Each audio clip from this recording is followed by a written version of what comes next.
नमस्कार और इस खास चर्चा में स्वागत है। आज हमारे पास एक बहुत ही दिलचस्प, थोड़ी उलझी हुई कहानी है। ये कहानी है पुनर्जन्म की, एक कत्ल के रहस्य की, जो सालों तक अनसुलझा रहा। और हाँ, न्याय की तलाश की। हमें ये कहानी मिली है एक लेख से, जिसका नाम है पुनर्जन्म, एक रीबर्थ मर्डर मिस्ट्री।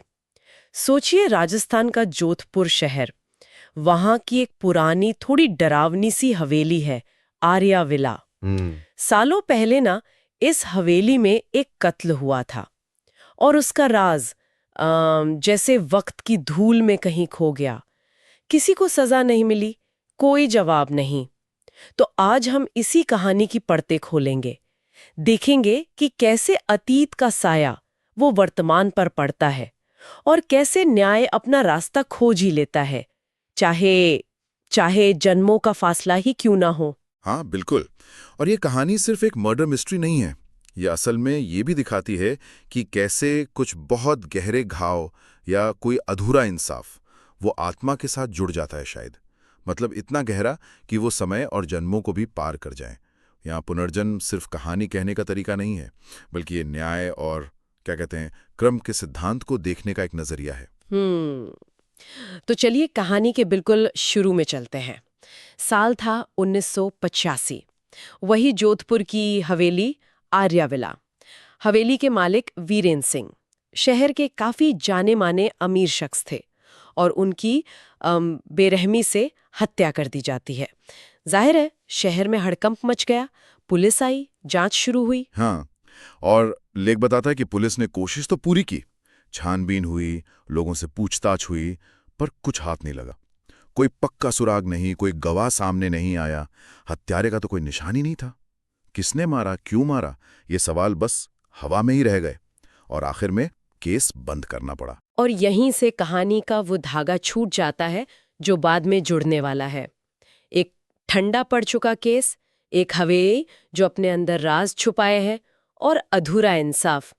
ऐसी चीजें अक्सर कहानियों में वो टेंशन और क्या कहते हैं, जिज्ञासा पैदा करती हैं, है ना? सालों तक आर्याविला खामोश रही, जैसे इंतजार कर रही हो किसी का। बिल्कुल सही कहा आपने। ये जो अधूरापन है ना, यही कहानी को जिंदा रखता है। सुनने वाले के मन में एक उम्मीद बनी रहती है कि शायद शायद कभी सच सामने आएगा, न्याय होगा। और फिर कहानी लेती है एक लंबी छलांग, लगभग 37 साल की।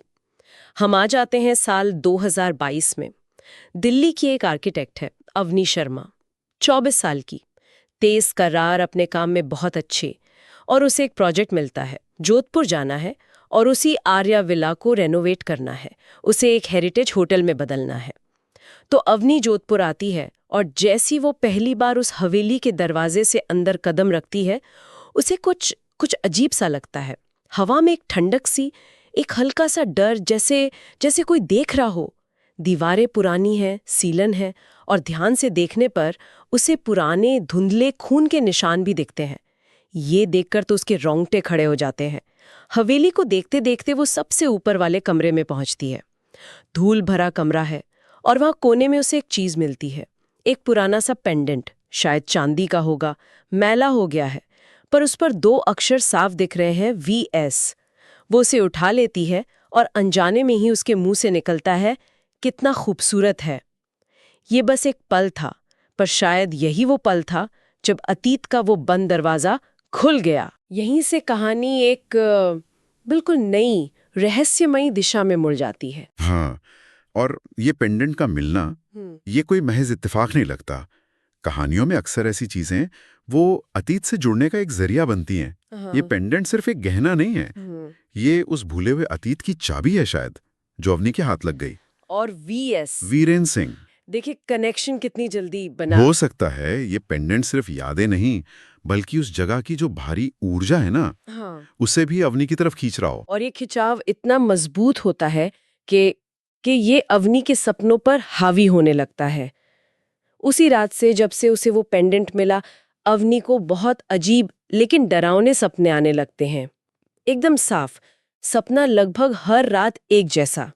वो खुद को एक सुंदर सफेद राजस्थानी लहंगे में देखती है, उसी आर्याविला के हॉल में खड़ी है, सामने वीरेंद्र सिंह खड़े हैं और फिर अचानक एक परछाई पीछे से आती है और वीरेंद्र सिंह पर वार करती है। सपने में वो चीखना चाहती है, रोकना चाहती है, रुको, उसे मत मारो, मगर आवाज जैसे जैसे गले में ही फंस जाती है और इसी छटपटाहट में उसकी नींद टूट जाती है। पसीने पसीने, दिल जोरों से धड़क रहा होता है। ये सपने हर रात और गहरे होते जाते हैं और साफ उसे वो चेहरा, वो हमला, वो बेबसी सब महसूस होने लगता है। और फिर एक सुबह आईने में खुद को देखते हुए उसे अचानक जैसे बिजली का झटका लगता है। एक पहचान जो इस जिंदगी की नहीं लगती। वो धीरे से खुद से कहती है, मैं वही औरत हूं जो उस वक्त वहां थी। सपनों के जरिए पिछली जिंदगी की यादें लौटना, ये पुनर्जन्म की कहानियों का एक बहुत जाना माना तरीका है। अगर मनोवैज्ञानिक तौर पर भी देखें तो ऐसा माना जाता है कि कोई गहरा सदमा या कोई अनसुलझा मामला वो हमारे सबकॉन्शियस में दबा रहता है और फिर वो सपनों के जरिए बाहर आने की कोशिश करता है। यहां सपने अवनी के लिए एक पुल जैसे हैं जो उसे उसके असली अतीत से जोड़ रहे हैं। हालांकि ये सवाल भी उठता है कि क्या ये सचमुच पिछले जन्म की यादें हैं या फिर उस हवेली का माहौल, वो पेंडेंट, कहानी, उन सब का मिला जुला असर है। मनोवैज्ञानिक कहानी के हिसाब से तो जैसे जैसे यादों से धूल हटती है, पूरी तस्वीर साफ हो जाती है। अवनी को याद आता है कि वो पिछले जन्म में मालिनी थी और मालिनी कोई और नहीं बल्कि उसी वीरेंद्र सिंह की पत्नी थी जिसका कत्ल उसने सपनों में देखा था। और अब कातिल का चेहरा भी यादों में साफ हो जाता है। कोई बाहर का दुश्मन नहीं, घर का ही भेदी, वीरेन का अपना छोटा भाई रणवीर सिंह। रणवीर शुरू से ही वीरेन की दौलत से जलता था। उसे वो हवेली, वो जमीन जायदाद सब चाहिए था और उसने अपनी पत्नी कविता के साथ मिलकर ये साजिश रची थी। लेख के मुताबिक जिस रात रणवीर ने वीरेन पर हमला किया, मालिनी ने बदकिस्मती से सब देख लिया। वो उस जुर्म की अकेली गवाह थी और अपना राज छुपाने के लिए रणवीर ने मालिनी को भी जहर देकर मार डाला, बेरहमी से। लेकिन मरते वक्त मालिनी के होठों पर सिर्फ दर्द नहीं था, एक कसम थी, एक प्रतिज्ञा, मैं लौटूंगी, मैं जरूर लौटूंगी और इंसाफ लेकर रहूंगी। और यही कसम, ये अधूरी इच्छा उसके दोबारा जन्म लेने का कारण बनती है। देखिए, भारतीय दर्शन में, लोक कथाओं में कर्म का सिद्धांत बहुत मजबूत है। ये माना जाता है कि जब तक कोई बड़ा अन्याय अधूरा है या कोई बहुत तीव्र इच्छा अधूरी है, आत्मा को मुक्ति नहीं मिलती। वो वापस आती है अपना हिसाब पूरा करने। मालिनी की ये कसम इतनी ताकतवर थी कि उसने उसे दूसरा जन्म लेने पर मजबूर कर दिया। तो अब सोचिए अवनी की हालत क्या होगी।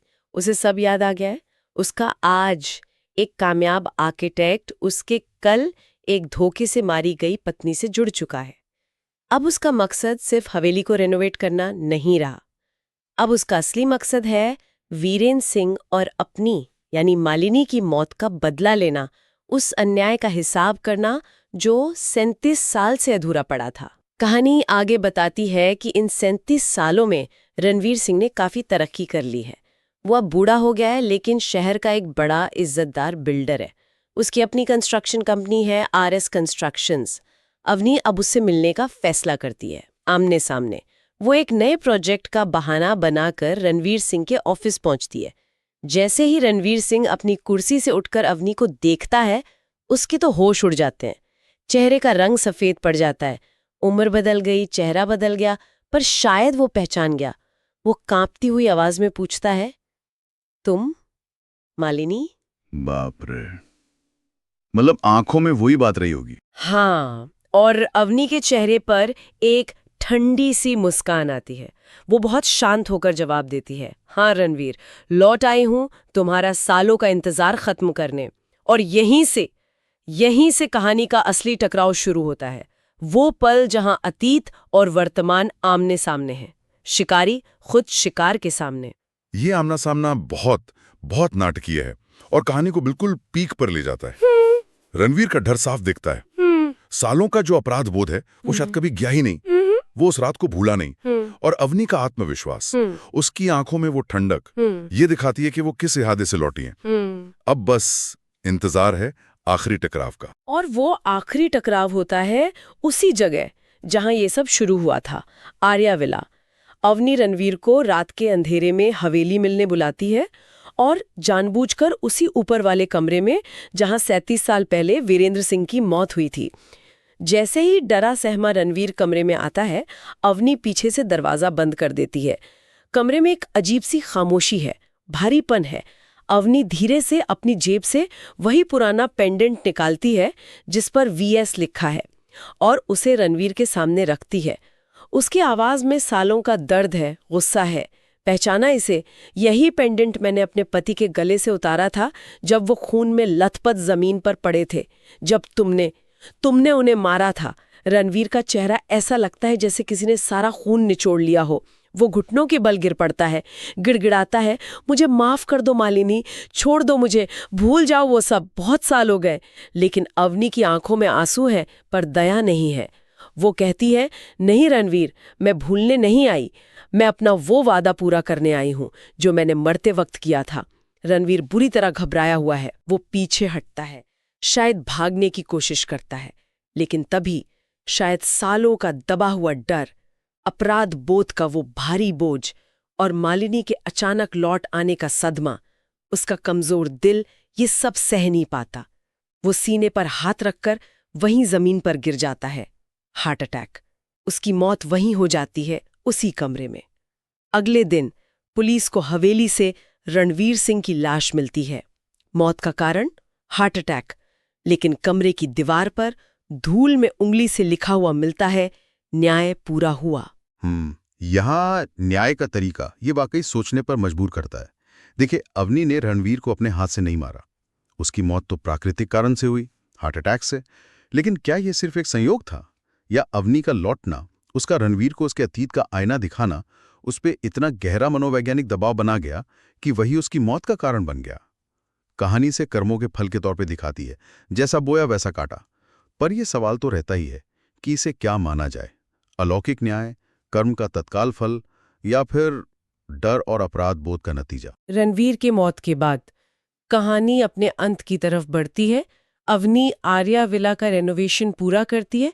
वो हवेली अब एक खूबसूरत जगह है, अतीत के साये से जैसे आज़ाद हो गई है। लेकिन अवनी वहाँ एक छोटा सा स्मारक भी बनवाती है। उस स्मारक पर लिखा है, वीरेंद्र सिंह और मालिनी की याद में जिनका न्याय आखिरकार पूरा हुआ। ये शायद उसकी अपनी मालिनी को एक आखिरी विदाई थी। कहानी के बिल्कुल आखिर में एक शाम जब अवनी हवेली से निकल रही होती है, उसे हवा में एक बहुत हल्की सी फुसफुसाहट सुनाई देती है, अब हम मुक्त हैं। जैसे वीरेन और मालिनी की भटकती आत्माओं को शांति मिल गई हो। अवनी ये सुनकर मुस्कुराती है, ऊपर आसमान की तरफ देखती है। उसकी आंख से एक आंसू गिरता है, शायद राहत का, मुक्ति का, विदाई का।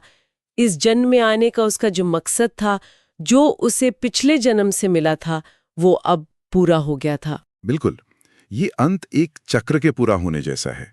आत्माओं की मुक्ति, अधूरे काम का पूरा होना। कहानी यही दिखाती है कि जब तक न्याय नहीं होता, शांति नहीं मिलती, न जिंदा लोगों को न मरने वालों को। जब हिसाब बराबर हो जाता है, तभी आत्माएं शायद अपने अगले सफर पर जा पाती हैं।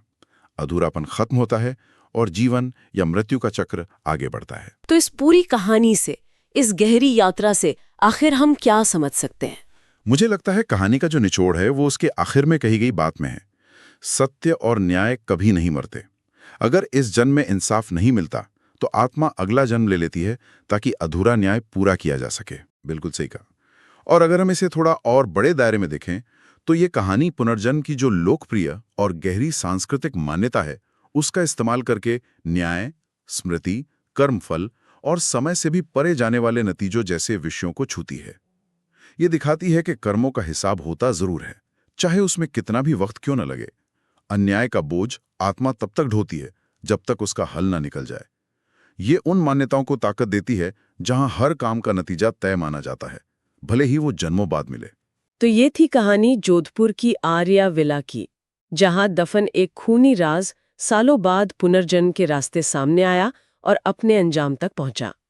कैसे एक आर्किटेक्ट की जिंदगी अनजाने में ही उसके पिछले जन्म के अधूरे इंतकाम और इंसाफ की कहानी बन गई। और हाँ, एक विचार ये भी आता है मन में, जैसे हमने पहले भी बात की, कहानी में रणवीर की मौत को न्याय पूरा हुआ कहा गया है, पर मौत सीधे अवनी के हाथों नहीं हुई, तो क्या न्याय पाने की वो तीव्र इच्छा और अपराधी को उसके कर्मों का सामना कराना, क्या सिर्फ इतना ही कर्म के चक्र को पूरा करने के लिए काफी है? क्या सिर्फ इरादा और वो टकराव अपने आप में बदला या न्याय का एक रूप हो सकता है, भले ही शारीरिक हिंसा ना हुई हो? ये एक दिलचस्प सवाल कहानी पीछे छोड़ जाती है कि न्याय और कर्मफल के रास्ते कितने अलग, कितने अप्रत्याशित हो सकते हैं। वाकई ये सवाल इस कहानी को और भी सोचने पर मजबूर करता है।